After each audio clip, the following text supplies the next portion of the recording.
Arizona dominated Denver 103-73, cracking the century mark for the first time this season, and we'll break it all down next. This is Postcast.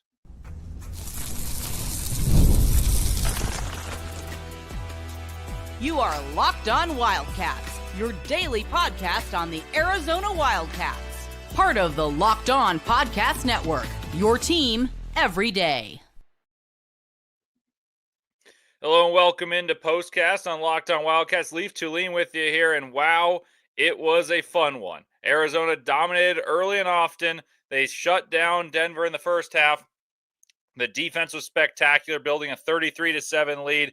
But the story today is Brayden Burries was dying for a breakout game, and I think he finally had it. Burries looked better, and he just needed a day where the ball went through the hoop, and the ball went through the hoop. And that emphatic dunk and that smile on the face was a smile of relief, saying, oh, thank goodness I've done it, and we're here. And if Brayden Burries has broken out and knocked down some shots, scoring as many points as he scored, watch out for what the Wildcats can do. Brayden Burries breaks out and scores north of 20 points. Karchenkov looks like one of the best players on the floor. And a day where Koa Pete and Jaden Bradley are essentially non-factors in the game by choice, the Arizona side is able to score 103 points. Burries had 20, Karchenkov had 20, Aristode was 17. Those are the three freshmen we talked about that needed to catch up to the rest of the five players in the eight-man rotation that are typically employed by Tommy Lloyd. And if they can be great, then Arizona has a real chance to win a championship. We've talked about this ad nauseum. If Arizona can get stuff from the perimeter from that trio of freshmen, because Arizona's already really good, but you got to get better to be a championship contender because no one is good enough in November to win it with their November form. And where could they improve the most? The freshmen and the three-point shooting and making them consistent threats outside of the dominance in the paint. So this game, the total objective was let's get those guys involved early and often, and let's shoot a bunch of threes, and Arizona achieved those objectives. We'll talk about those keys and much, much more. But the story here is those three freshmen combined for 57 points, and all of them shot the ball well. There were moments that they looked like freshmen. They had some struggles, like Burries missed 4 free throws. That's a guy who's probably shot 90% from the free throw line his whole life and is all of a sudden feeling the pressure of being an Arizona Wildcat, of being a guy expected to be a top 10 pick by Bleacher Report. And he's struggled early, and he's saying, man, I've never struggled before. How do I do this? And that face, that smile after that dunk looked like a guy who just got a monkey off his back and was able to shed all those demons and looks like the guy who knows the team has been waiting for him to break out and play alongside Koa Pete as a star tandem of freshmen and alongside Jaden Bradley as a fantastic backcourt, and he's done it.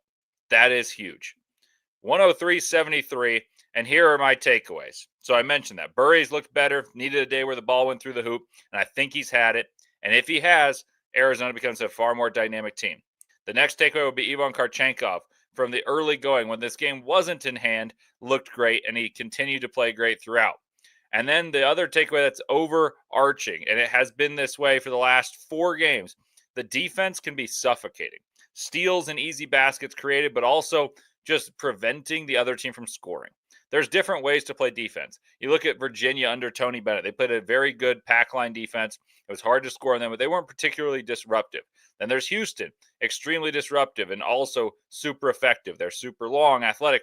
Arizona has a mix of both. They were very disruptive in this game, got their hands on the ball, and also took away the paint and took away the three-point diet that Denver has used. They came in their last couple of games shooting the ball incredibly well. My other takeaway is Arizona was very intentional of shooting a ton of threes. Like the goal was to shoot a ton of threes and hope to make a lot of them. They did. It wasn't always pretty. They were 5 of 15 in the first half. So let's tone it down in terms of like, oh, they were fantastic. They shot 12 of 28 from 3. They did. But in the first half, I think there was a more true statistical sample size rather than when the game got out of hand and Arizona could loosen up and try different things. And then the last takeaway is the rebounding has become more and more increasingly dominant. Arizona won the rebounding battle by 21 today, 50-29. They had 20 offensive rebounds. And this is from a team that shot well from the floor. They shot north of 50%. So there aren't that many misses to collect. So of their misses, they missed 31 times and corralled 20 of those 31 misses. Like Arizona can really rebound the basketball. And I told you that I thought they would be a top 10, top 15 offensive rebounding team, top 10 rebounding margin team. And they're starting to get into that form. They're starting to shoot better from three. And they already have the best resume in basketball. Like Arizona stock is going up for the Wildcats, no doubt about it. Brayden Burries playing better.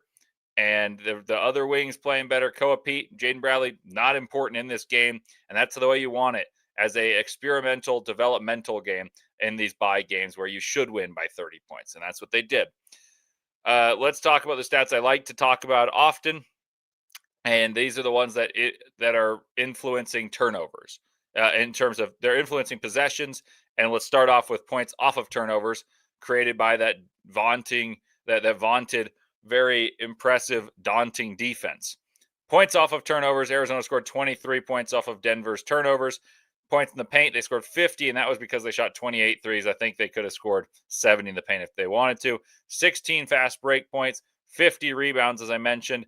Second chance points, they scored 16 of 103 points off of second chance points, which, like I mentioned, there were not very many misses to collect, especially in the second half. So Arizona was able to make a lot of their first chances and create a lot of second chances and also get some uncontested baskets.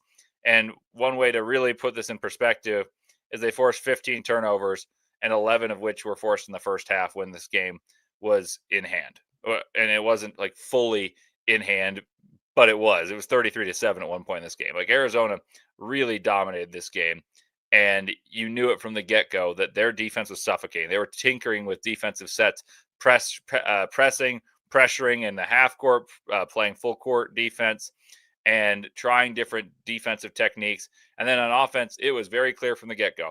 The emphasis was give the ball to Brayden Burries and see what he can do. And there was mixed reviews early, but I truly believe that relieved smile tells us so much about Brayden Burries. He's trying hard. He's played great defense throughout the season, and he's finally scored 20. He finally had easy baskets, hit a few threes, both ones in rhythm and ones he created himself, had that monstrous dunk. And though he went 3 of 7 from the free throw line, he got there 7 times. This is a guy who's been on a mission, and he's felt the weight of the world on his shoulders. And I think there is a slight moment of Atlas being under the shoulder, the weight of the world, carrying it on his shoulders. And all of a sudden, he has a slight release and pause of that. And he can believe, you know what? I am that guy that was number 9 recruit in the country. And I can play like that and not have this weight of the world. Well, my team's great, but I'm not playing well. It's an odd feeling to be happy about your team, but frustrated yourself. And I think he can believe he's contributed positively now. Well, coming up next, we're going to talk about the keys I laid out for this game, how Arizona achieved them, and just what matters about this game going forward for Arizona, because when you beat a team by 30 and it could have been 50, not everything matters. But we'll talk about what does matter coming your way next on Postcast.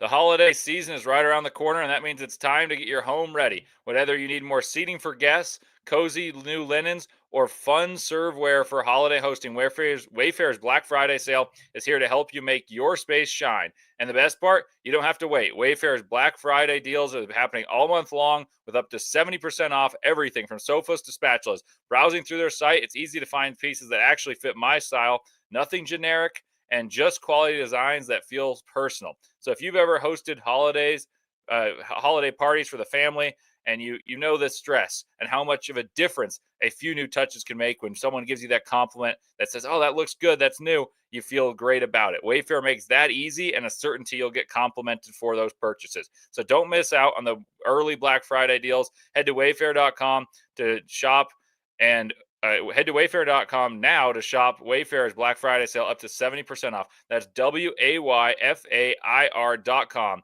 Sale ends December 7th.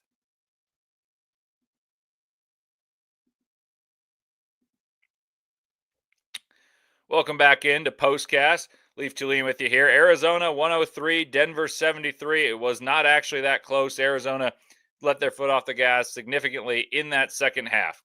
Let's talk about the keys to the game that I outlined prior to this game in the previous episode. And these are redundant. A lot of these I say most times, but they're differing in meaning because sometimes you play UConn, sometimes you play Denver. The keys I gave in this game were dominating the glass by 15 or more. They won by 21, which is more than they even won against UConn, which is a grand success. I wanted to make more threes than Denver, despite taking likely fewer. And so if you look at that, Arizona actually made 12 of 28, which is very good. And they were able to make 12 of 28, but Denver was 9 of 24, which means Arizona attempted more and made more. And that was a recipe I did not think was going to be likely because Denver's only chance was going to be create threes. What this means is Arizona's defense is good enough on the individual basis that they're forcing teams out of their comfort zone and not letting them take the shots that they want to take. And they make teams bend their shot chart to their will and funnel into Mo Krivas and into Tobe Awaka, into Koa Pete, and guys that can alter those shots. And you make the shot diet different. And so Denver would have liked to have taken that amount of threes that were on their own discretion, that they would have been able to take generating through ball movement. Instead, it was a lot of in garbage time shooting threes. If you look at the first half alone, there was only 10 threes taken by Denver, and they were 2 of 10. And so then they went 7 of 14 in the second half. And Arizona let their foot off the gas. In the first half, they went 8 of 28 from the field, 10 of 14 from the free throw line. So that comprised a lot of their points of the 28 that they scored, and just 2 of 10 from three. Arizona was able to really influence the way that Denver got into their offense.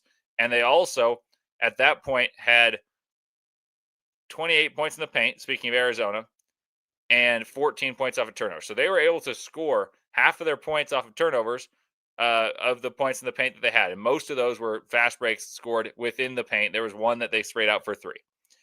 Arizona was really disruptive in this game early. And the defense is something that we should really think about going forward. Now, I mentioned make more threes than Denver despite taking fewer. The next key I gave was establish confidence in Burries, Karchenkov, and Aristode. I want to see them combine for 6 or more threes. That was my key. So you look at those guys and you look at the game. They combined for 57 points. That, of course, matters. Aristode hit 4 threes. Karchenkov hit 2. And Burries hit 3. And that is 9 threes made. And together, that is 9 of 17. So over 50% from those guys. They got good looks, but they made them. And seeing makes go through for a trio of freshmen that are expected to do a very difficult job. While you're going to say, wait a minute, they're not the stars of the team. It's not the most difficult job. It's very difficult to be a supporting cast member of a fantastic team because all scouting reports say, make this guy beat us. And you have the weight of the world saying, okay, I just got to sit in my spot and knock down this open shot. But when you do that too often, it gets difficult. There's a mental load that it takes. So to see these guys see the ball go through the hoop and feel confident about themselves is great. My next key was not so much a key, but it was an expectation. It was I expected Burries to lead the team in field goal attempts. He did. He shot 13 times. Karchenkov was second and 12 with 12, and Aristode third with 11. So those guys were asked to carry the offensive torch today because they could afford to do so and experiment. And that is the key. There is an experimentation for Arizona in this game. And when you experiment in this type of game, you're going to see mixed results. There was times where there was turnovers. There was times it was sloppy. The defense was fantastic in the first half, and you saw an intentionality of who they wanted to establish. It was a pretty easy prediction to see that those guys would be featured because what Arizona needs to win a national championship is consistency of shooting the ball should they need it if a team double teams and limits Koa Pete and Jaden Bradley. Jaden Bradley's been so good this season at the end of games. He might be the best closer in college basketball all season long. That may happen. But if there is a case where he and Koa Pete are struggling to score, you need to be able to support those guys by hitting threes and having options that present a fear for the opposing team's scouting report that they'll be torched for leaving those guys open. And that is what Arizona did. Those are my takeaways. Coming up next, I'll tell you all about what actually matters from this game and how Arizona basketball in this experimental phase of playing teams that they should beat, like Denver, like Norfolk State that they play next. Why these games are really important for national championship aspirations. All that and more straight ahead on Locked On Wildcats.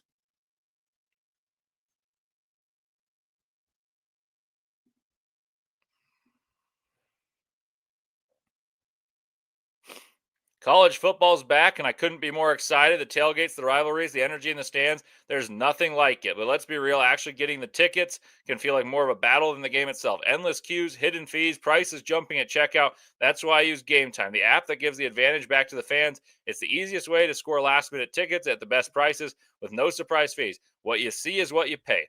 I pulled up Gametime, and in just a couple taps, I saw amazing deals. I'm talking about your favorite college football games as low as $25. It's faster, cheaper, and less stressful than any other way I've bought tickets. So let's take the guesswork out of buying college football tickets with Gametime. So download the Gametime app, create an account, and use code LOCKEDONCollege for $20 off your first purchase. Terms apply. Again, so that's promo code LOCKEDONCOLLEGE for $20 off. Swipe, tap, ticket, go download Gametime today.